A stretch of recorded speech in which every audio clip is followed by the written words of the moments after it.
2020 국민건강보험공단 종합편 문제 해결 능력 강의 시간입니다. 자료 해석 5문제로 구성된 문제풀이 함께 보겠습니다. 첫 번째, 2019년 기출문제입니다. 다음은 K헬스장의 2019년 4분기 프로그램 회원수와 내년도 1월 예상 회원수에 대한 자료이다. 다음 조건을 보고 방정식 2a 플러스 b는 c 플러스 d가 성립할 때 b에 알맞은 회원수는 몇 명인가?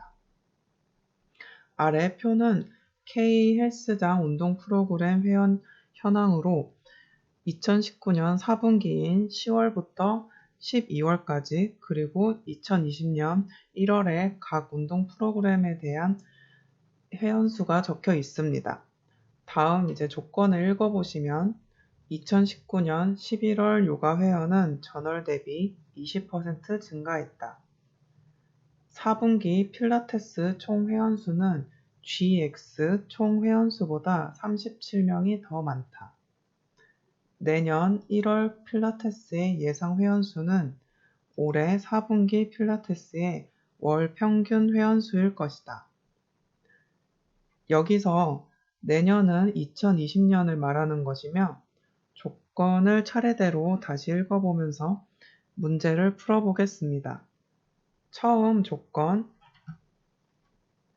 2019년 11월 요가 회원은 A를 말하고 전월 대비 20% 증가했다는 것은 2019년 10월의 인원수인 50명보다 1.2배 증가했다는 것입니다. 따라서 A에 알맞은 수는 50 곱하기 1.2로 60이 됩니다. 두 번째 조건에서 4분기 필라테스 총 회원수는 2019년 10월, 11월, 12월 필라테스 총 회원수를 뜻하며 같은 기간에 GX 총 회원수보다 37명이 더 많다고 했으므로 이는 C를 구할 수 있습니다. 그러면 각 프로그램의 총 회원수를 계산하지 말고 월별로 차이를 이용하겠습니다. 37명이 많다는 것은 차이의 합이 37이 나와야 하는 것과 같기 때문입니다. 숫자는 큰 수가 아니기 때문에 눈으로 풀 수 있으면 시간 단축에 아주 유리합니다. 그러면 10월 필라테스 회원수에서 GX 회원수를 빼면 106 빼기 90은 16명, 11월에는 110명 빼기 98명으로 12명이 됩니다. 따라서 이를 바탕으로 C에 대한 식을 세우면 12월 회원수 차이인 126-C는 37-16 플러스 12입니다. C를 구하면 126-C는 9, 따라서 C는 117명이 됩니다. 마지막 조건에서 내년 2020년 1월 필라테스 예상 회원수 D는 올해 4분기 필라테스의 월 평균 회원수가 되어야 하므로 평균을 구하면 3분의 106 플러스 110 플러스 126은 114가 됩니다. 그럼 이제 B를 제외한 나머지 미지수는 모두 구했으므로 문제에서 방정식에 대입하여 B를 구합시다. 2A 플러스 B는 C 플러스 D, 이는 B는 C 플러스 D 마이너스 2A가 됩니다. 여기에 해당되는 숫자를 대입해 보겠습니다. 117 플러스 114 마이너스 2 곱하기 60은 231 마이너스 120으로 B는 111이 나옵니다. 따라서 2019년 12월에 요가 회원수는 111명으로 정답은 2번입니다. 두 번째 2019년 기출 세트 문제입니다. 다음은 국민건강보험공단 A부서의 문서 정리 작업 일정에 관한 자료이다. 다음 자료를 참고하여 이어지는 질문에 답하시오. 다음 5월 달력이 있고 밑에 나와 있는 내용과 특히 조건 같은 문서별 정리 일정을 잘 체크하면서 읽으셔야 합니다. 그럼 달력 바로 밑에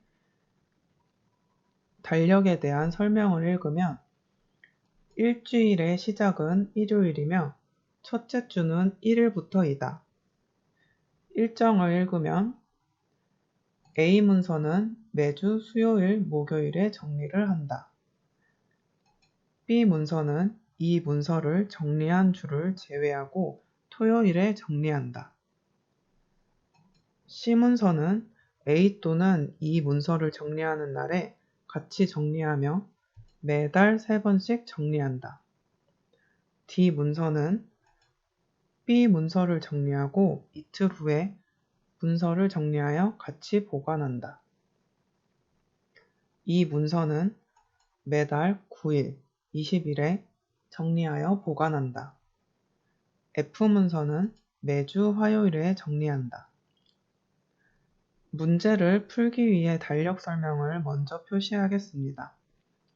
일주일의 시작은 일요일이고 첫째 주는 1일부터이므로 1일인 수요일부터 4일인 토요일까지 첫째 주가 되겠습니다.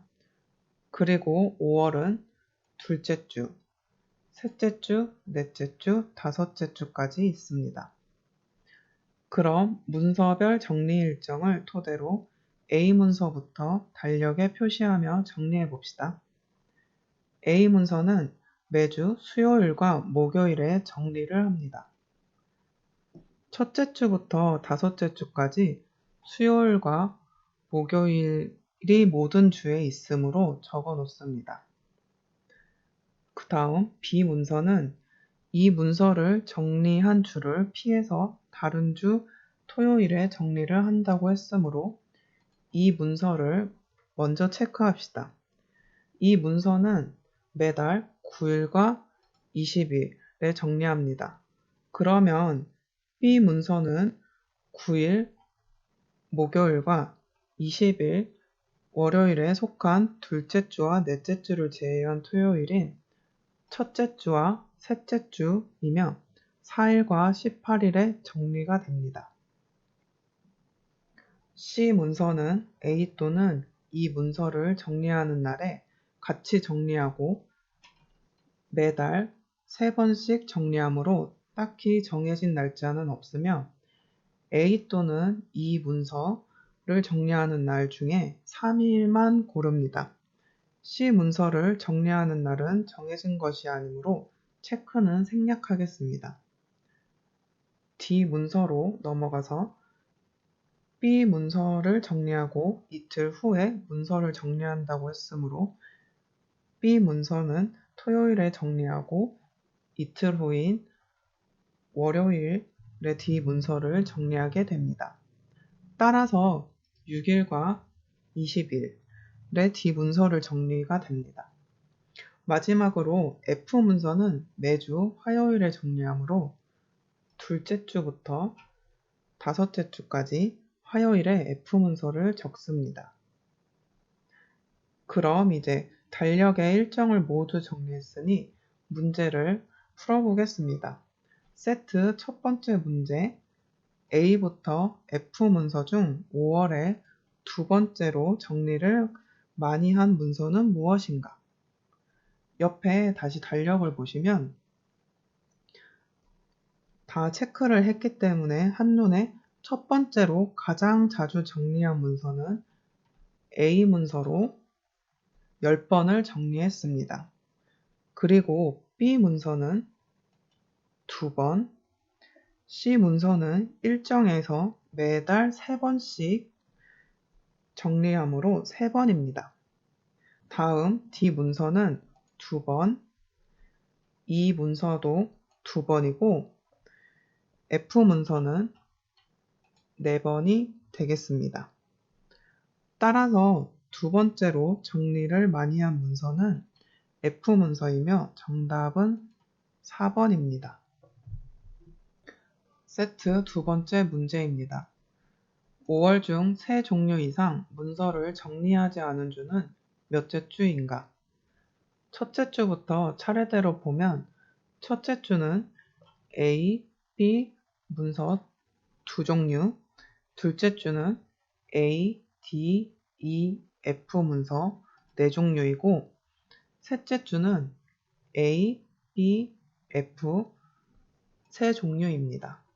넷째 주와 다섯째 주는 선택지에 없지만 확인해 보면 넷째 주는 둘째 주와 같이 네 종류이고 다섯째 주는 첫째 주와 같이 두 종류가 되겠습니다. 하지만 간과하지 말아야 할 문서로 C 문서가 있습니다. 처음 일정을 정리했을 때 C 문서는 정확한 날짜가 정해진 것이 아니고 A 또는 E 문서랑 같이 정리한다고 했으므로 만약 A 문서가 있는 날에 정리를 하면 첫째 주에 세 종류가 될 수도 있고 다섯째 주에도 세 종류가 될 수 있습니다. 따라서 C 문서를 언제 정리할지는 모르므로 정답은 4번 알 수 없다가 됩니다. 세 번째 출제 예상 문제입니다. A는 인천에서 런던을 가고자 한다. 다음은 인천과 런던을 잇는 항공 노선과 그 관련 정보들이 있다. A가 노선 지수가 낮은 노선을 선호한다고 할 때 다음 중 A가 선택할 노선으로 올바른 것은? 단, 노선 지수 계산은 인천에서 런던까지 각 요소의 총량의 합을 기준으로 계산된다. 모든 순위는 낮은 값을 가질수록 높은 순위이며 폐쇄 노선은 현재 사용이 불가능하다.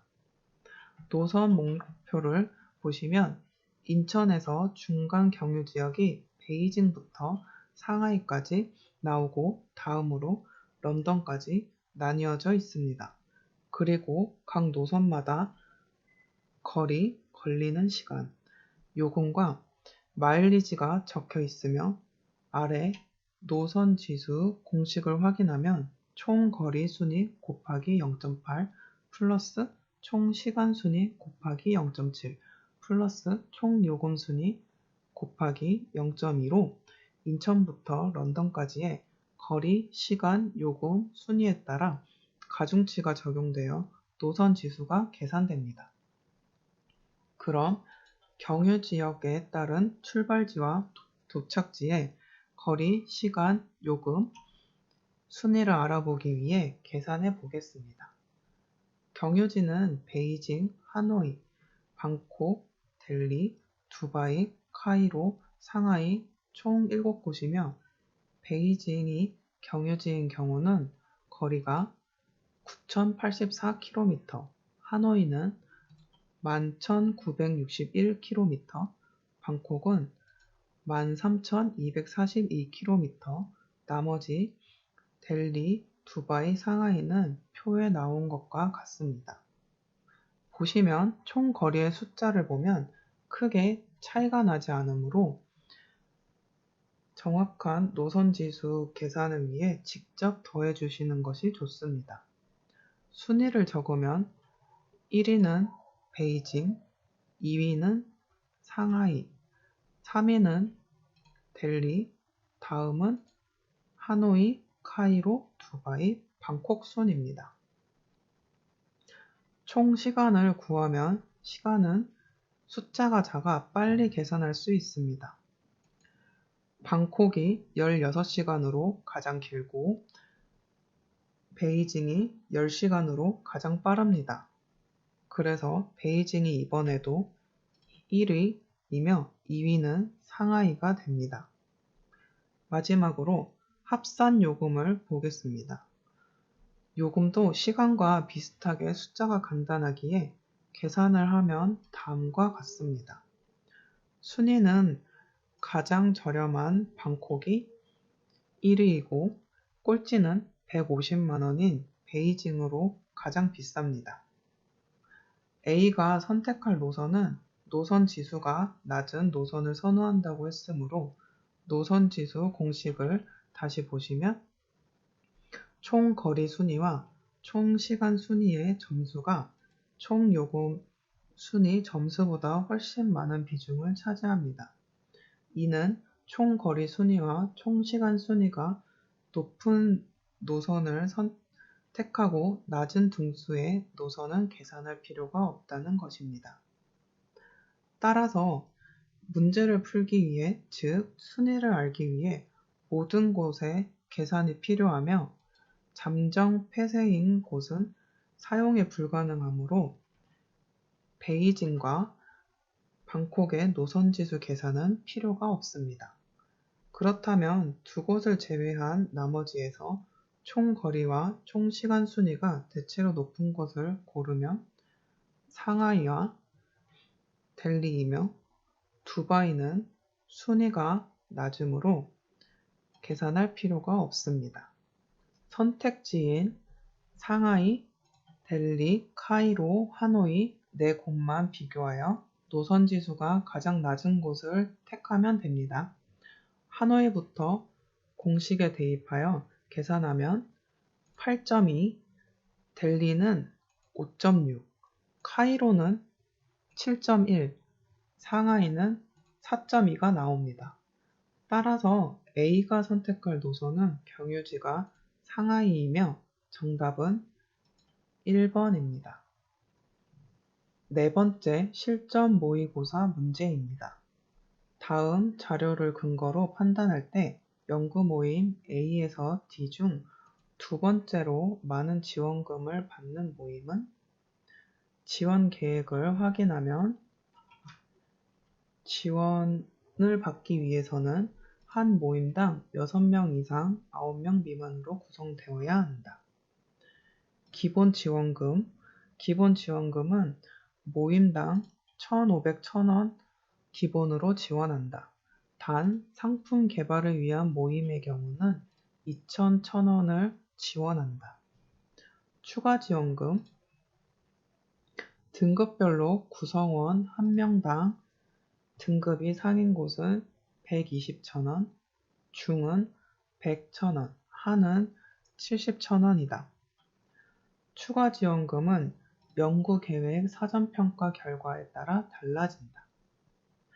협업, 장려를 위해 협업이 인정되는 모임에는 위에 두 지원금을 합한 금액의 30%를 별도로 지원한다. 바로 전에 풀었던 문제는 계산으로 시간이 오래 걸리는 문제였지만 이번 문제는 지원 계획만 바로 이해하셨다면 빠르게 풀 수 있는 문제입니다. 이제 지원 계획을 다 숙지했으면 조건에 부합하는지 연구 모임 현황 및 평가 결과표에서 체크해 봅시다. 지원을 받기 위해 한 모임당 6명 이상 9명 미만의 모임은 B, C, D 모임입니다. A 모임인 구성원 수가 5명이므로 조건에서 제외됩니다. 다음으로 새 모임이 받을 수 있는 지원금을 만원 단위로 바꾸어 계산하게 되면 B, C의 기본 지원금은 1,500, 1,000원인 즉 150만원씩이고 D는 상품 개발을 위한 모임이므로 200만원이 지원됩니다. 추가 지원금의 경우 등급이 중인 B와 D 모임은 한 명당 10만원을 받고 C는 상등급이므로 12만원씩 지급됩니다. 마지막으로 협업 장려금으로 C 모임이 해당되며 이는 기본 지원금과 추가 지원금의 30%를 더 지급해 준다고 했습니다. B, C, D 모임이 각각 받을 수 있는 지원금을 모두 계산하면 B 모임은 150 플러스 60은 210만원, C 모임은 기본금과 추가금을 합은 46만 원이며 여기에 30% 추가 지원금까지 더하면 319.8만 원이 되겠습니다. 그리고 D 모임은 200 플러스 70으로 270만 원이 됩니다. 따라서 내 모임 중 두 번째로 많은 지원금을 받는 모임은 270만 원인 D 모임으로 정답은 4번입니다. 문제 해결의 자료 해석은 자료의 이해가 중요합니다. 표나 그래프를 볼 때 같이 나오는지 자료를 잘 숙지하여 체크하면서 구하고자 하는 것을 표나 그래프에서 밑줄이나 동그라미 또는 제외되거나 포함되는 부분은 꼭 표시하셔야 됩니다. 자료 해석 문제는 대부분 시간이 많이 걸리는 문제이므로 연습을 많이 하시는 것이 중요합니다. 이상으로 국민건강보험공단 문제 해결 강의를 마치겠습니다.